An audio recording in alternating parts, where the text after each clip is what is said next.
लीजिए सुनिए देवकीनंदन खत्री के लिखे उपन्यास चंद्रकांता के तीसरे भाग का 13वां बयान मेरी यानी समीर गोस्वामी की आवाज में।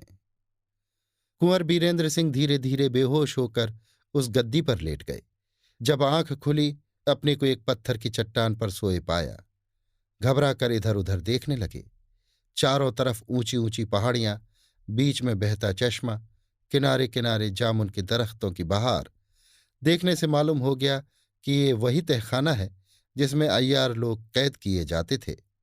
जिस जगह तेज सिंह ने महाराज शिवदत्त को मैं उनकी रानी के कैद किया था, या कुमार ने पहाड़ी के ऊपर चंद्रकांता और चपला को देखा था, मगर पास न पहुंच सके थे। कुमार घबराकर पत्थर की चट्टान पर से उठ बैठे और उस खोह को अच्छी तरह पहचानने के लिए चारों तरफ घूमने और हर एक चीज को देखने लगे। अब शक जाता रहा और बिल्कुल यकीन हो गया कि ये वही खोह है, क्योंकि उसी तरह कैदी महाराज शिवदत्त को जामुन के पेड़ के नीचे पत्थर की चट्टान पर लेटे और पास ही उनकी रानी को बैठे और पैर दबाते देखा। इन दोनों का रुख दूसरी तरफ था। कुमार ने उनको देखा, मगर उनको कुमार का कुछ गुमान तक भी न हुआ। कुंवर बीरेंद्र सिंह दौड़े हुए उस पहाड़ी के नीचे गए जिसके ऊपर वाले दालान में कुमारी चंद्रकांता और चपला को छोड़ तिलिस्म तोड़ने खोह के बाहर गए थे। इस वक्त भी कुमारी को उस दिन की तरह वही मैली और फटी साड़ी पहने, उसी तौर से चेहरे और बदन पर मैल चढ़ी और बालों की लट बांधे बैठे हुए देखा। देखते ही फिर वही मोहब्बत की बला सिर पर सवार हो गई। कुमारी को पहले की तरह बेबसी की हालत में देख आंखों में आंसू भर आए।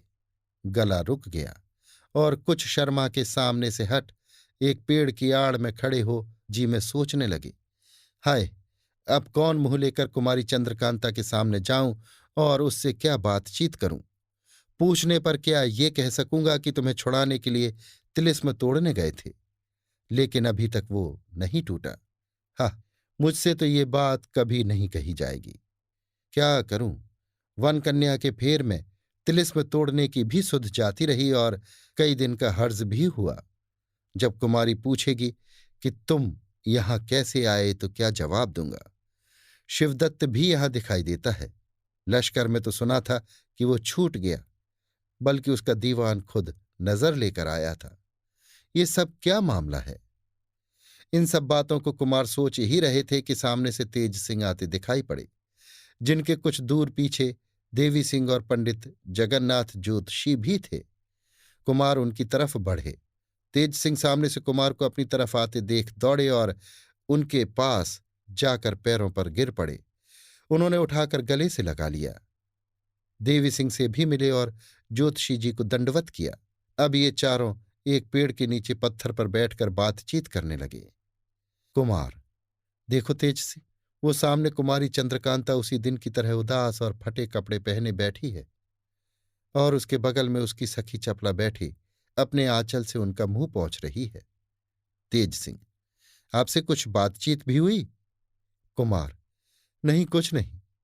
अभी मैं यही सोच रहा था कि उनके सामने जाऊं या नहीं। तेज सिंह, कितने दिन से आप ये सोच रहे हैं? कुमार, अभी मुझको इस घाटी में आए 2 घड़ी भी नहीं हुई। तेज सिंह ताज्जुब से, क्या आप अभी इस खोह में आए हैं? इतने दिनों तक कहाँ रहे? आपको लश्कर से आए तो कई दिन हुए। इस वक्त आपको यकायक यहां देख के मैंने सोचा कि कुमारी के इश्क में चुपचाप लश्कर से निकलकर इस जगह आ बैठे हैं। कुमार, नहीं, मैं अपनी खुशी से लश्कर से नहीं आया। ना मालूम कौन उठा ले गया था। तेज सिंह ताज्जुब से, हैं? क्या अभी तक आपको यह भी मालूम नहीं हुआ कि लश्कर से आपको कौन उठा ले गया था? कुमार, नहीं, बिल्कुल नहीं। इतना कहकर कुमार ने अपना बिल्कुल हाल पूरा पूरा कह सुनाया। जब तक कुमार अपनी कैफियत कहते रहे, तीनों अय्यार अचंभे में भरे सुनते रहे। जब कुमार ने अपनी कथा समाप्त की तब तेज सिंह ने ज्योतिषी जी से पूछा, ये क्या मामला है, आप कुछ समझे? ज्योतिषी, कुछ नहीं, बिल्कुल ख्याल में ही नहीं आता कि कुमार कहाँ गए थे और उन्हें ऐसे तमाशे दिखलाने वाला कौन था। कुमार, तिलिस्म तोड़ने के वक्त जो ताज्जुब की बातें देखी थी, उनसे बढ़कर इन 2-3 दिनों में दिखाई पड़ी। देवी सिंह, किसी छोटे दिल के डरपोक आदमी को ऐसा मौका पड़े तो घबरा के जान ही दे दे। ज्योतिषी, इसमें क्या संदेह है? कुमार, और एक ताज्जुब की बात सुनो, शिवदत्त भी यहां दिखाई पड़ रहा है। तेज सिंह, सो कहां? कुमार, हाथ का इशारा करके, वो उस पेड़ के नीचे नजर दौड़ाओ। तेज सिंह, हां ठीक तो है, मगर ये क्या मामला है? चलो उससे बात करें, शायद कुछ पता लगे। कुमार, उसके सामने ही कुमारी चंद्रकांता पहाड़ी के ऊपर है, पहले उससे कुछ हाल पूछना चाहिए। मेरा जी तो अजब पेच में पड़ा हुआ है, कोई बात बैठती ही नहीं कि वो क्या पूछेगी और मैं क्या जवाब दूंगा। तेज सिंह, आशिकों की यही दशा होती है, कोई बात नहीं, चलिए मैं आपकी तरफ से बात करूंगा। चारों आदमी शिवदत्त की तरफ चले। पहले उस पहाड़ी के नीचे गए जिसके ऊपर छोटे दालान में कुमारी चंद्रकांता और चपला बैठी थी। कुमारी की निगाह दूसरी तरफ थी। चपला ने लोगों को देखा, वो उठ खड़ी हुई और आवाज देकर कुमार के राजी खुशी का हाल पूछने लगी। जवाब खुद कुमार ने देकर कुमारी चंद्रकांता के मिजाज का हाल पूछा। चपला ने कहा, इनकी हालत तो देखने ही से मालूम होती होगी, कहने की जरूरत ही नहीं। कुमारी अभी तक सिर नीचे किए बैठी थी। चपला की बातचीत की आवाज सुन चौंक कर उसने सिर उठाया। कुमार को देखते ही हाथ जोड़कर खड़ी हो गई और आंखों से आंसू बहाने लगी। कुंवर बीरेंद्र सिंह ने कहा, कुमारी, तुम थोड़े दिन और सब्र करो, तिलिस्म टूट गया, थोड़ा बाकी है। कई सबबों से मुझे यहां आना पड़ा, अब मैं फिर उसी तिलिस्म की तरफ जाऊंगा। चपला, कुमारी कहती हैं कि मेरा दिल ये कह रहा है कि इन दिनों या तो मेरी मोहब्बत आपके दिल से कम हो गई है या फिर मेरी जगह किसी और ने दखल कर ली। मुद्दत से इस जगह तकलीफ उठा रही हूं जिसका ख्याल मुझे कुछ भी न था, मगर कई दिनों से ये नया ख्याल जी में पैदा होकर मुझे बेहद सता रहा है। चपला इतना कह के चुप हो गई। तेज सिंह ने मुस्कुराते हुए कुमार की तरफ देखा और बोले, क्यों, कहो तो भंडा फोड़ दूं? कुमार इसके जवाब में कुछ न कह सके। आंखों से आंसू की बूंदें गिरने लगी और हाथ जोड़ के उनकी तरफ देखा। हंसकर तेज सिंह ने कुमार के जुड़े हुए हाथ छुड़ा दिए और उनकी तरफ से खुद चपला को जवाब दिया, कुमारी को समझा दो कि कुमार की तरफ से किसी तरह का अंदेशा न करें। तुम्हारे इतना ही कहने से कुमार की हालत खराब हो गई। चपला, आप लोग आज यहां किस लिए आए? तेज सिंह, महाराज शिवदत्त को देखने आए हैं, वहां खबर लगी थी कि ये छूटकर चुनार पहुंच गए। चपला, किसी अय्यार ने सूरत बदली होगी, इन दोनों को तो मैं बराबर यहीं देखती रहती हूं। तेज सिंह, जरा मैं उनसे भी बातचीत कर लूं। तेज सिंह और चपला की बातचीत महाराज शिवदत्त कान लगाकर सुन रहे थे। अब ये कुमार के पास आए, कुछ कहा चाहते थे कि ऊपर चंद्रकांता और चपला की तरफ देखकर चुप हो रहे। तेज सिंह, शिवदत्त, हां, क्या कहने को थे? कहो, रुक क्यों गए?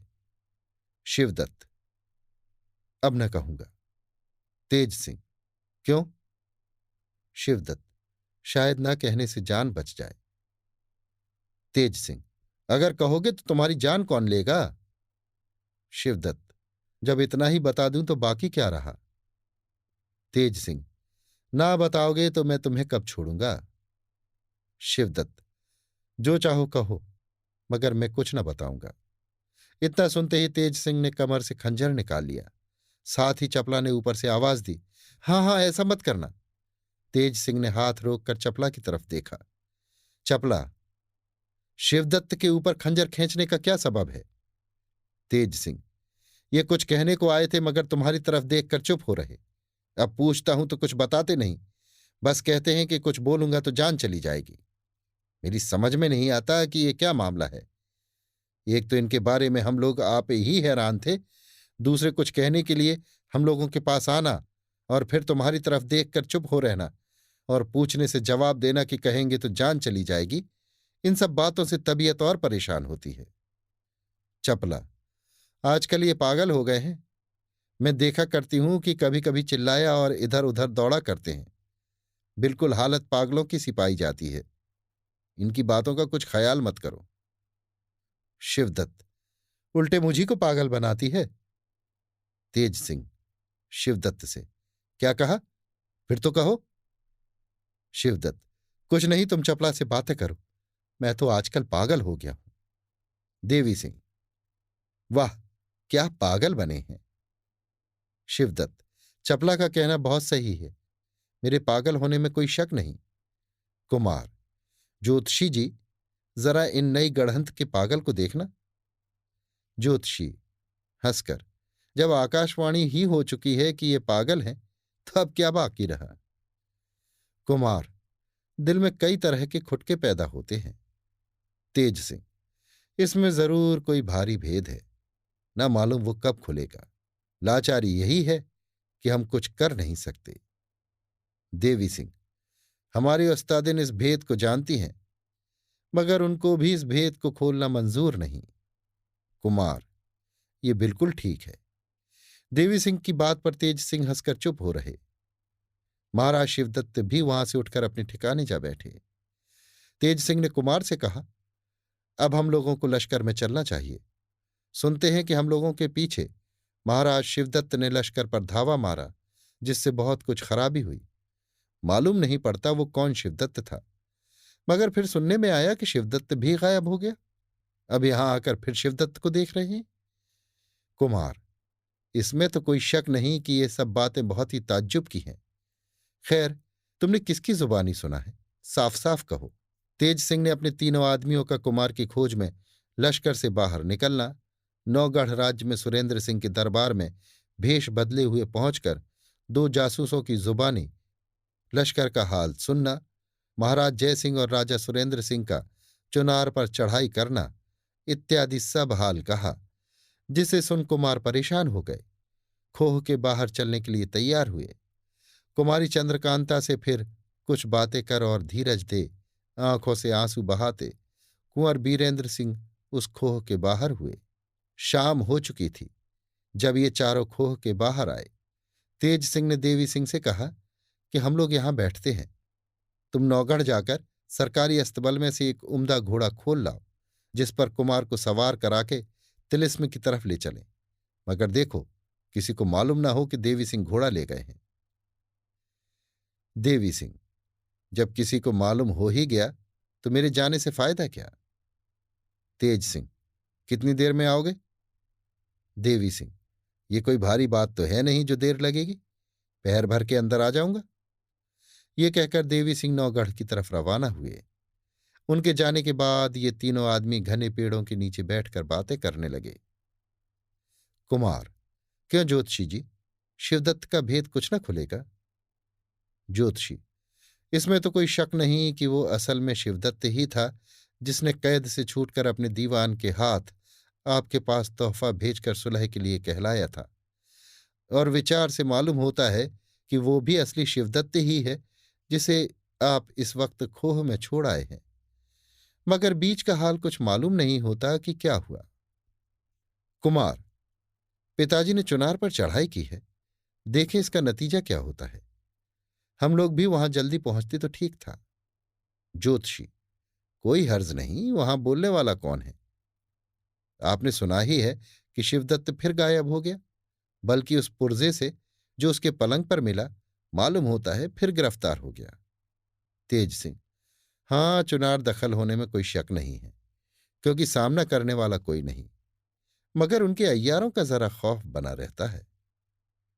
कुमार, बद्रीनाथ वगैरह भी गिरफ्तार हो जाते तो बेहतर था। तेज सिंह, अब की चलकर जरूर गिरफ्तार करूंगा। इसी तरह की बात करते इनको पहर भर से ज्यादा गुजर गया।